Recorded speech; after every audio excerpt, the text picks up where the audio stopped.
body bags where horror lies.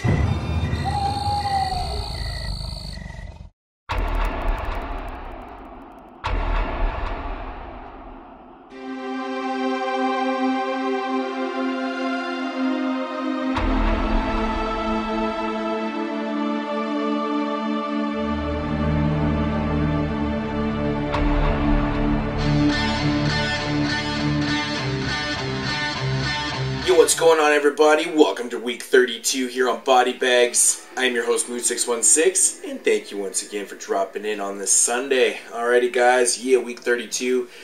It is a non-theme week, so we are going to, or we're free to choose anything we want to choose. This is a film that I have seen before. I wanted to revisit it, though.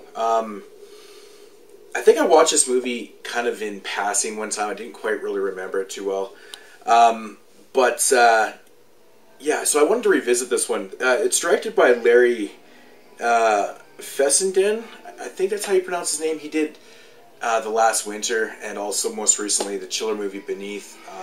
Among films, he's done a couple other ones too I don't think I've seen. But this one came out in, you know what, I'm not even 100% sure when this film came out. It says 2000, 2001, 2002, something like that.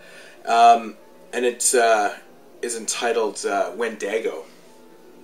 This one right here is starring Patricia Clarkson, what's his face, the little kid from Malcolm in the Middle, Eric Sullivan, yeah. But, yeah, so getting into the plot of this one, it basically centers around the family. We got George, Kim, and their son Miles. George is a photographer that, he's a stressed out photographer, having a rough time at work and stuff. So him and his wife, they rent out a kind of like a cabin in upstate New York for the weekend. So they're on their way up there, and they're just about to the cabin and whatnot, and they actually hit a deer in the middle of the road. The deer's still kind of alive. So they're, George jumps out of the car, and as soon as he jumps out of the car, like, all these guys from the woods kind of come at him and stuff. And basically what happened was there's about 4 or 5 hunters, and they were tracking this buck. And of course George hit it with the car. They killed the deer, put it out of its misery. And then soon you realize that this one Otis character, the guy that puts the deer out of his misery, is quite pissed off, actually, because he soon realizes that the horn is actually broken. Or the antler's actually broken. So he's kind of given George a rough time. They get into quite the argument and stuff like that. And soon they realize that, they're stuck in the snow. They need to get out of there and stuff. So anyways, they call for a tow truck driver. Otis actually ends up pulling him out of there and whatnot and stuff. So, they're all shooken up from the incident with the fight with George and the deer getting killed and stuff. So anyways, they get to the place. They get up to their cabin. They kind of get settled in. The next day, they decide that Kim decides that she needs to go into town to grab a couple things for the dinner and stuff. So, anyway, she takes Miles into this store where, she's doing her shopping and stuff, and Miles is, kind of sitting in the store, and he starts talking to this Indian, and basically the Indian gives him like this Wendigo figurine, and he kind of tells him what the legend of the Wendigo is. And he tells the little boy that a Wendigo is it's kind of like a half-man, half-beast spirit that, is a cannibalistic spirit, feeds on human flesh and stuff like that. And when it feeds on flesh and becomes more stronger and whatnot and shit. So he gives him this figurine, and as they're exiting out the store, his mom says, where'd you get this? And he says, I got it from the Indian. There is no Indian there and stuff like that, so they're all confused. And whatnot. So another day passes.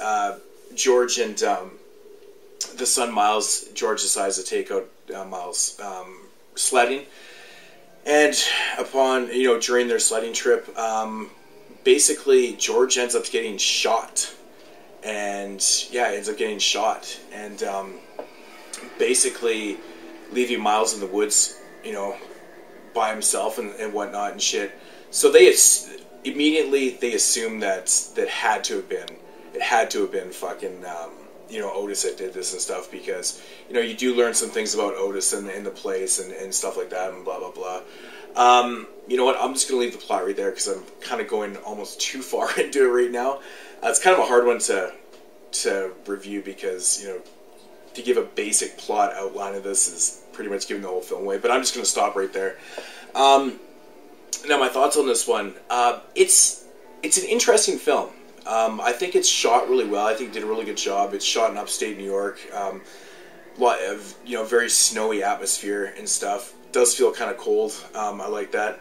But the whole legend, the whole Indian myth of the Wendigo and stuff, I think is kind of interesting how it's thrown into this film because, you know, you have this this obvious, you know, situation that happened between the father and Otis and stuff, and then, you know, it kind of develops into like almost like a psychological horror kind of deal. You know, is this Wendigo really, you know, really happening? Is the shit really going on, or is the kid just kind of thinking it up or whatnot? You know, but so it adds a kind of a nice element. You know, it's kind of a nice contrast for, you know, the situation that's going on. You know, basically in George's life and, you know, the conflict that he's had and with the son and stuff. And I think everything kind of comes together pretty cool. When you actually do end up getting to see like glimpses of the Wendigo, it's pretty funny actually. It's pretty interesting, kind of made me laugh, but you know, I think it's a really well done film. I really like the end of the film, how it just kind of, you know, I won't give away the ending, but I really did enjoy it though. It's not really a whole lot to this, you know. It's basically just about family and this myth and stuff, and I really kind of wish that, you know, that the film was a little darker. You know, maybe go into the, you know, the Wendigo a little more, but I understand where they were coming with this. It was more of a psychological thing and stuff. But no, I had fun with this. I thought this was actually pretty good. I haven't really heard a lot of people talk about this one, so I can't actually, you know, say if people have said this is good or bad or not. But I actually kind of enjoyed it. I thought it was pretty fun. Really well acted. I think Patricia Clarkson did a great job as the mom in this film. The dad being Jake Weber. I believe that's what his name is. Yeah, he did a good job too. And then, you know, you got Dewey from Malcolm in the Middle. He was fine. But yeah, I mean, there's not really a whole lot else to say about this one. It's kind of one of these films that you need to kind of check out for yourself and kind of give your own thoughts on it and stuff. It's really one that's really kind of hard to review and stuff. But I really did like it. If I had to rate this, I'd probably give it about a 7 out of 10.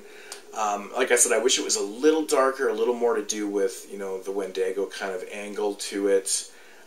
But, you know, that's just me. So, but it was still a fun film. It was good. Good atmosphere and stuff. So, yeah, I think that's everything I wanted to say about Wendigo.